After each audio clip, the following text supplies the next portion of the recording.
Hello, this is Michael Mack. I am the Dean of Undergraduate Studies at CUA, and I am happy today to share a few thoughts with you about David Foster Wallace's piece in your CUA primer. It's entitled Both Flesh and Somehow Light. It's from an article in 2006 entitled Federer as Religious Experience.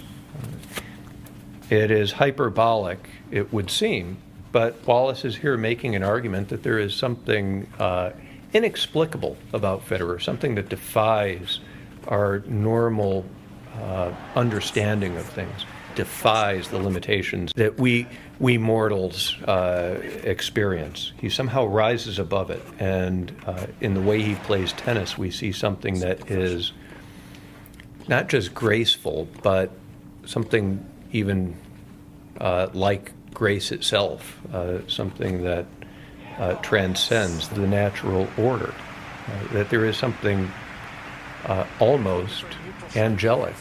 Wallace wrote this back in September 2006, some time ago now. At the time that Wallace composed this, Roger Federer had been the world number one for over 2 years. He really did seem like the angelic being that David Foster Wallace describes. He really did seem untouchable. Things are different now. It has now been over 2 years since Roger Federer has won a major championship. He no longer seems to be this angelic being, and I wonder what David Foster Wallace would have to say at this point in time. Time does give us perspective on things. How should we think about Roger Federer's gifts at this point in time? Well, I think the contrasts are interesting with Rafa Nadal in particular. What we see with Federer is an intelligence that isn't just the ability to calculate. It's an intelligence that extends into his body. And I think this is a true intelligence. And in a way, it's not so much that he's transcendent, but that his powers of his skills, his mental skills, go all the way down to his toes. I mean, there's a seamlessness between mind and body with Roger Federer that, and at the same time a freedom from even thinking about yourself in terms of any kind of division between mind and body. There really is this sort of, maybe what David Foster Wallace is getting at is there does seem to be an integrity, another quality that we associate with angels. There's an integrity to Roger. It's not that he thinks about something and does it. It's the thought and the action are one and the same. With Rafael Nadal, you see his will power, you see his determination, and you see that he carries out what he determines to do.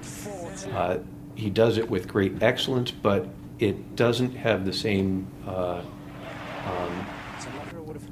seamlessness, the same oneness that Roger's thought and action seem to have. Rafa Nadal has something that really does set him apart in a way that another piece could be written by Wallace if he were still alive about Rafa and his relentlessness, his raw power, his animal perfection. If Roger is something quasi-angelic, Rafa is something like the perfection of our animal nature. Rafa does not let up at any point, and in fact, what Rafa does today has put him on top. Let me extend this contrast by saying that part of what David Foster Wallace sees in Roger Federer is not just his excellence as a tennis player, but what it is that Roger aspires to. And he really does have a love of tennis and an aspiration to really play the game in its most perfect way, in its most perfect fashion. He plays a complete game and plays almost to fulfill every hope and ideal for the game of tennis. Now, this is something different than the way Rafa Nadal plays.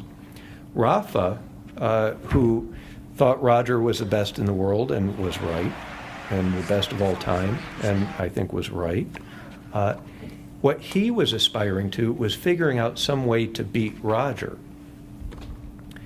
So while Roger Federer was aspiring to perfect tennis, Rafa Nadal was trying to figure out a way to just defeat Roger. And in fact, he did figure it out. Now, one of the things that doesn't come through in David Foster Wallace, and that I really admire in Roger Federer's game, Federer always had something more that he wasn't showing. When he would play at the level he needed to get the job done. And it was beautiful, but he didn't pull out his best serves. He didn't pull out his best shots when he didn't need them. And the amazing thing is, when it seemed he needed them, he almost at will could change the level of his game, raise the level of his game, find a new gear, as it were, and hit shots that he needed to get out of a situation and win the match. This is quite different from what you see in Rafa Nadal. When you watch Rafael Nadal play, you see everything he's got, you get his whole game, and you get it all the time. When you're watching Roger, you're wondering, what is it that you're not seeing? What more is there? What is he holding back? When will he pull out what he needs? I mean, Nadal is gifted in different ways than Federer. And so what you realize with Federer is what seemed to be the complete package is not the complete package. And that physical dominance that Nadal has, the muscle mass, and his just ability to generate topspin. He can generate close to twice the amount of topspin that other top players in the world generate, which means that when the ball is coming at you, it isn't just coming fast, it's coming with spin and a weight that just, it would knock the racket out of your hand or my hand if we had just a slight mishit.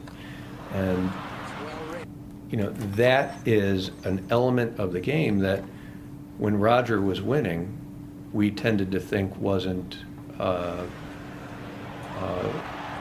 he had mastered all of the elements. And it's not until someone masters one of these other elements and wields it for victory over Roger that we realize what we thought was the complete game is in fact, something that, as excellent as it is still limited. One thing I would argue is that no one is perfect. And if there's a flaw in David Foster Wallace's essay, it is in suggesting that Federer is flawless.